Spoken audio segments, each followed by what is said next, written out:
SSW agriculture SSW കൈഗോയിൽ ഇപ്പോൾ ഞാനുള്ള ഐലൻഡിൽ കുറച്ച് vacancy ഉണ്ട്. അത് ജപ്പാനിലുള്ളവർക്ക് മാത്രമാണ് കേട്ടോ. സോ JLPT N4 അല്ലെങ്കിൽ JFT ബേസിക്കിൻ്റെ A2, പിന്നെ ഈ കൈഗോയുടെ എക്സാം, കെയർ വർക്കിൻ്റെ എക്സാം, പിന്നെ അഗ്രികൾച്ചർ ആണെങ്കിൽ അതിൻ്റെ എക്സാം എഴുതി സർട്ടിഫിക്കറ്റ് ഉള്ളവർ, പിന്നെ ഫൈനൽ ഇയർ ലാംഗ്വേജ് സ്റ്റുഡൻസ്, കൃഷി താല്പര്യമുള്ളവർ, അല്ലെങ്കിൽ ഹയർ സ്റ്റഡീസിന് വന്നിട്ട് ഇപ്പോൾ കഴിയാൻ നിൽക്കുന്നവർ, അതായത് വാലിഡ് ആയിട്ടുള്ളൊരു വിസ ഉള്ളവർ, ഇപ്പോൾ വേറെ ജോബ് ചേഞ്ച് നോക്കുന്നവർ, ടെക്നിക്കൽ ഇൻറ്റേൺഷിപ്പ് ഫൈനൽ ഇയറുകാർ. സോ ടെക്നിക്കൽ ഇൻറ്റേൺഷിപ്പ് എനിക്ക് പറയാനുള്ളത്, പോണതിന് മുന്നേ ഒരു ഓഫർ സെക്യൂർ ചെയ്തിട്ട് പോവുക. പോയിട്ട് പിന്നെ തിരിച്ചു വരൽ ഭയങ്കര ടൈം കൺസ്യൂം ആയിരിക്കും.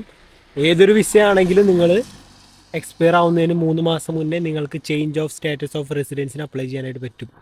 സോ അങ്ങനെ ആരെങ്കിലുമൊക്കെ ഉണ്ടെങ്കിൽ ഇവിടുത്തെ എംപ്ലോയറിൻ്റെ ഡീറ്റെയിൽസ് ഞാൻ താഴെ കൊടുക്കാം. നിങ്ങൾ ജാപ്പനീസിൽ കോൺഫിഡൻ്റ് ആണ്, മെയിലൊക്കെ അയക്കാൻ പറ്റുമെങ്കിൽ നിങ്ങൾക്ക് നേരിട്ട് കയറി അപ്ലൈ ചെയ്യാം. ബാക്കി ഡീറ്റെയിൽസൊക്കെ വെബ്സൈറ്റിലുണ്ട്. നിങ്ങൾക്ക് കോൺഫിഡൻ്റ് അല്ല, എന്തെങ്കിലും ഹെൽപ്പ് വേണമെങ്കിൽ ഈ പറഞ്ഞ സാധനങ്ങൾ, റെസിഡൻസ് കാർഡ്, ഞാൻ പറഞ്ഞ സർട്ടിഫിക്കറ്റുകൾ എല്ലാം കൂടെ എനിക്ക് ഇങ്ങോട്ട് അയച്ചു തരാം. ഞാൻ ഒരു ഇൻ്റർവ്യൂ മേടിച്ച് തരും.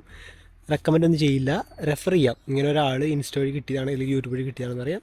സ്വന്തം കമ്മ്യൂണിക്കേഷൻ, സ്വന്തം കഴിവ് ഉപയോഗിച്ച് കയറി വരിക. സോ അത്രേ ഉള്ളൂ. Okay, by. ജപ്പാനിലാണ് കേട്ടോ അത് കണ്ടം, ബാക്കിൽ ഹാർവെസ്റ്റർ.